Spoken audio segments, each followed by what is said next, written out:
Number 4 पे है हमारे पास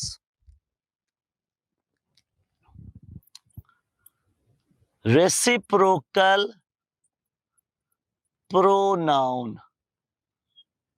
रेसिप्रोकल प्रोनाउन क्या है? जैसे हमारे पास वर्ड्स हैं क्या, ईच अदर या फिर वन एंड अदर। एक ही इसमें मिस्टेक आती है और वो है चॉइस ऑफ रेसिप्रोकल प्रोनाउन। कहाँ पे कौन सा वर्ड यूज करना है? तो इसका रूल क्या कहता है? रूल इसका कहता है कि हम ईच अदर यूज करेंगे फॉर टू और वन एंड अदर यूज होगा फॉर मोर देन टू। क्या मतलब भाई? एमसीक्यू बनाते हैं। The two sisters were fighting with blank, alpha each other, beta one and other। क्या आएगा जी? each other। ये था reciprocal pronoun. Point number 5। Point number 5, that is sequence of pronoun. कि अगर सारे प्रोनाउन एक साथ आ जाएं तो तरतीब क्या होगी? तो भाई दो तरतीबें हैं। अगर पॉजिटिव स्टेटमेंट है तो आएगा 2 3 1। मतलब क्या है जी इसका? इसका मतलब है आएगा यू, ही एंड आई।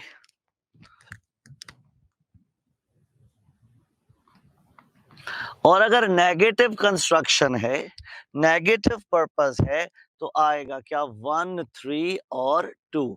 मतलब I, he and you। कैसे सेंटेंस बनेगा? आप कहते हो जी एमसीक्यू बना लेते हैं। Blank are very good friends. Alpha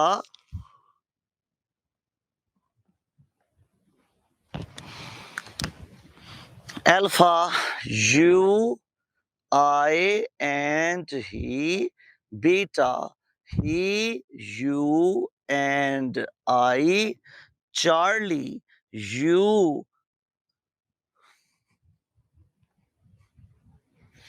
he, you and I। Delta, you, he and I। Answer is delta। और अगर नेगेटिव स्टेटमेंट हो जाएगी तो इसको उलट कर देंगे। तो ये था हमारे पास sequence of pronoun. Point number 6, sequence of noun and pronoun. मतलब अगर आपके पास लिस्ट में एक नाउन आ जाए तो फिर क्या करेंगे भाई? दो सीक्वेंस है। Number 1, noun plus first person. Number 2, second या फिर थर्ड पर्सन प्लस नाउन।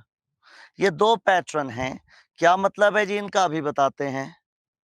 मतलब अगर आप लिखना चाहते हो, क्या आप लिखना चाहते हो अली एंड आई आएगा, और या फिर आएगा ही एंड अली। मतलब अगर सेकंड या थर्ड पर्सन है तो वो नाउन से पहले आएगा, फर्स्ट पर्सन नाउन के बाद आएगा। फॉर एग्जाम्पल सेंटेंस हम बनाते हैं, blank are doing a lot of work।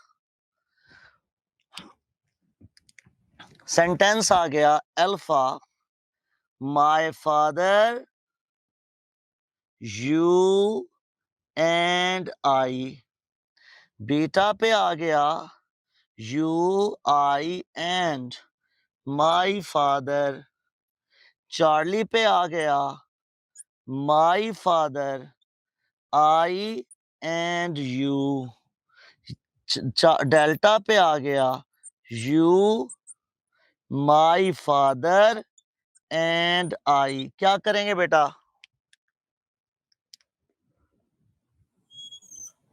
Delta, you और आई।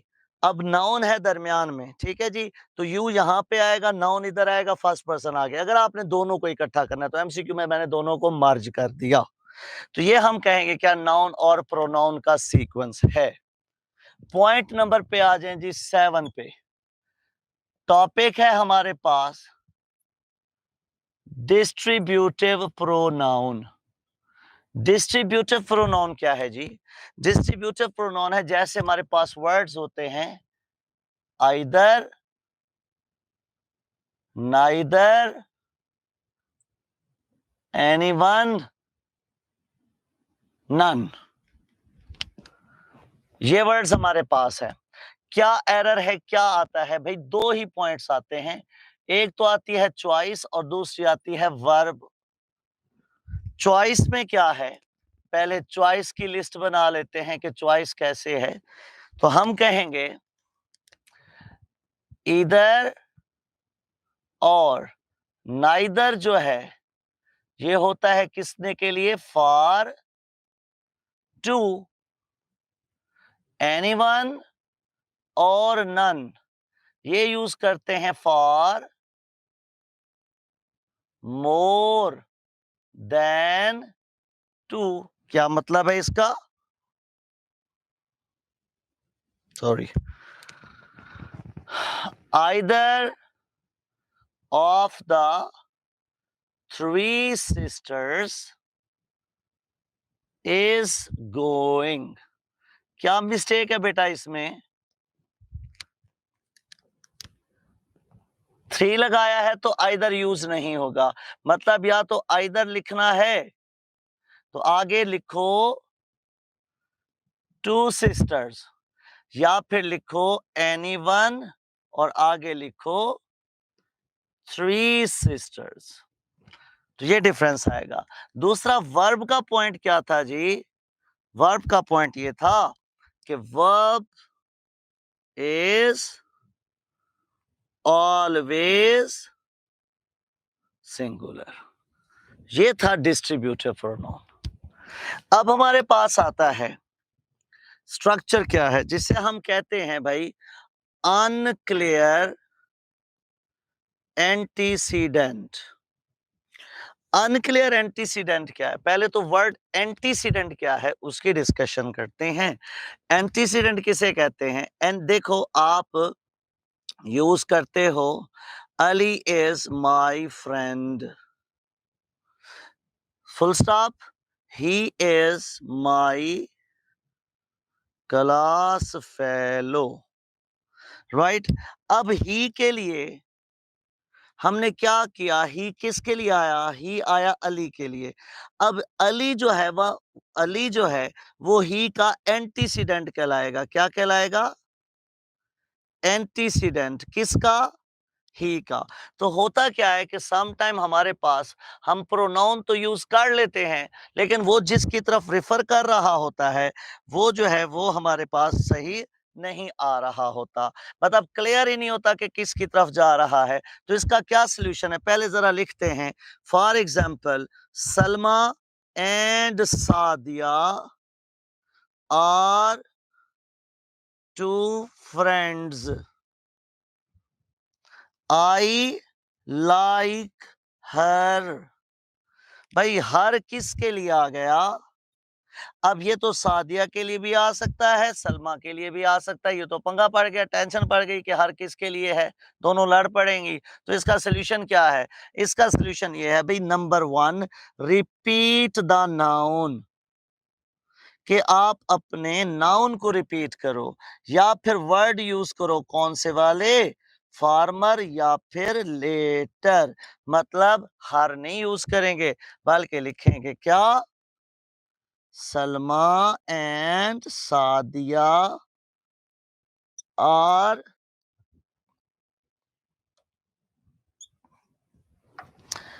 2 friends. I like सादिया लिखेंगे या फिर लिखेंगे I like the letter. The letter का मतलब क्या है? जिसका नाम बाद में आया। तो इसे कहते हैं अनक्लियर एंटीसीडेंट और इसको इस तरीके से आप रिमूव करते हैं और इसको क्लियर करते हैं 2 मेथड से। नेक्स्ट है आपके पास इनडेफिनिट प्रोनाउन। इनडेफिनिट प्रोनाउन क्या है भाई? इनडेफिनिट प्रोनाउन वो हैं जैसे हम कहते हैं एवरीवन, हम कहते हैं जी समवन, एनीवन, हम लिख देते हैं ऑल या अकेला सम आ जाता है एटसेट्रा। तो इनका एरर क्या आता है भाई? इनके 2 एरर हैं। फॉर एग्जाम्पल जैसे हमारे पास वर्ड है everyone, someone,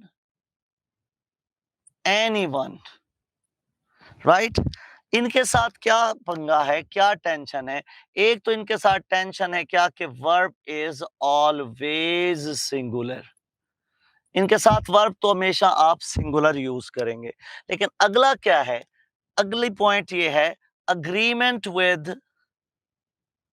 agreement with possessive. अब इसको समझना है पोजेसिव के साथ इनका अग्रीमेंट क्या है।